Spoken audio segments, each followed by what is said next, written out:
అధికారంలోకి వస్తే ఏమేం చేస్తాను అని చెప్పి మాయ మాటలతో ప్రజల్ని మోసపుచ్చారో మనం అందరం కూడా గమనించాం. కానీ అధికారంలోకి వచ్చిన తర్వాత మళ్ళీ చంద్రబాబు నాయుడు గారి నిజ స్వరూపం చూపిస్తున్నాడు. ఈరోజు రైతుల్ని మోసం చేశాడు, మహిళల్ని మోసం చేశాడు, పిల్లల తల్లిదండ్రుల్ని మోసం చేశారు. అన్ని రకాలుగా అందరినీ మోసం చేసి ఈరోజు ఆ మోసం గురించి ప్రజలు డిస్కషన్ పెడితే దాంట్లో నుంచి బయటకి ప్రజల్ని తీసుకురావడం కోసం డైవర్షన్ పాలిటిక్స్ చేస్తున్నారు. ఎంత దురదృష్టం అంటే ఈ కూటమి ప్రభుత్వం అధికారంలోకి వచ్చాక ప్రజల ఆరోగ్యాన్ని గాలికి వదిలేశారు.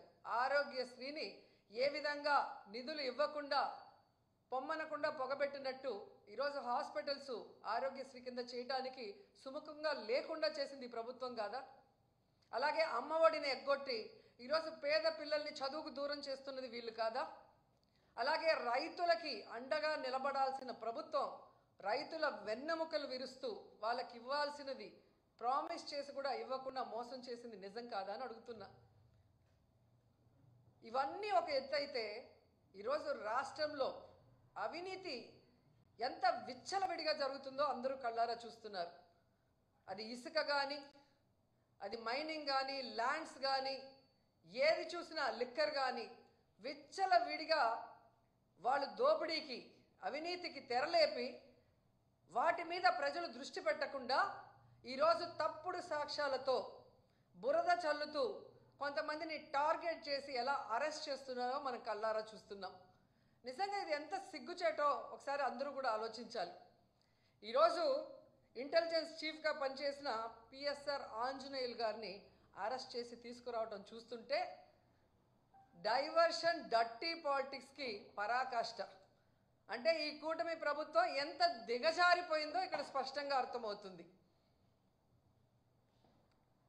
పోలీసులు గుర్తుపెట్టుకోవాలి, ఈరోజు లోకేష్ చంద్రబాబు నాయుడు మాటలు విని రెడ్ బుక్ రాజ్యాంగాన్ని అమలు చేస్తున్న పోలీస్ ఆఫీసర్సు ఇది మీరు అర్థం చేసుకోవాలి.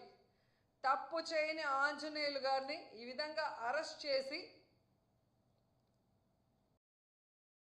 ఆయన్ని హ్యూమిలేట్ చేస్తూ అవమానపరుస్తుంటే తప్పు చేసిన మిమ్మల్ని చట్టం ముందు నిలబెట్టి మీకు బుద్ధి చెప్పే రోజు దగ్గరలో ఉంది కాబట్టి అలాంటి తప్పులు చేయకుండా మీ పని మీరు కరెక్ట్గా చేయమని కూడా ఈ సందర్భంగా తెలియజేసుకుంటున్నాను. ఎందుకంటే ఏదో కిరీటం పెట్టేస్తారు చంద్రబాబు నాయుడు లోకేష్ అని చెప్పి చాలా చోట్ల పోలీసులు పెద్ద స్థాయి నుంచి కింద స్థాయి వరకు అందరూ కూడా వన్ సైడ్గా తప్పుడు సాక్ష్యాల్ని సృష్టించి తప్పుడు కేసులు పెట్టి ఏ విధంగా అరెస్ట్ చేసి పైశాచిక ఆనందం పొందుతున్నారో వాళ్ళందరినీ కూడా హెచ్చరిస్తున్నా. భవిష్యత్తులో మళ్ళీ కూటమి ప్రభుత్వం వచ్చే అవకాశం లేదు. ప్రజలు ఇప్పటికే మేల్కొన్నారు. ఈ కూటమి ప్రభుత్వం వల్ల వాళ్ళు సర్వనాశనమైన విషయాన్ని వాళ్ళు గుర్తించారు. జగన్మోహన్ రెడ్డి గారి ప్రభుత్వంలో పేదలు ప్రశాంతంగా బ్రతికిన విధానం గుర్తుపెట్టుకొని మళ్ళీ జగనన్న కోసం ఎదురు చూస్తున్నారు. జగనన్న ముఖ్యమంత్రి అయిన వెంటనే తప్పు చేసిన వాడు ఎవరైనా వదిలిపెట్టేది లేదు. న్యాయస్థానం ముందు నిలబెట్టి వాళ్ళందరినీ కూడా జైలుకు పంపిస్తామని కూడా హెచ్చరిస్తున్నాం. అండ్ ఈరోజు మీరు చూస్తే ఎంత విచిత్రంగా తయారైందంటే చంద్రబాబు నాయుడు నైజం. ఆయన తప్పు చేస్తాడు, సాక్ష్యాధారాలతో సంతకం పెట్టి దొరికిపోతాడు.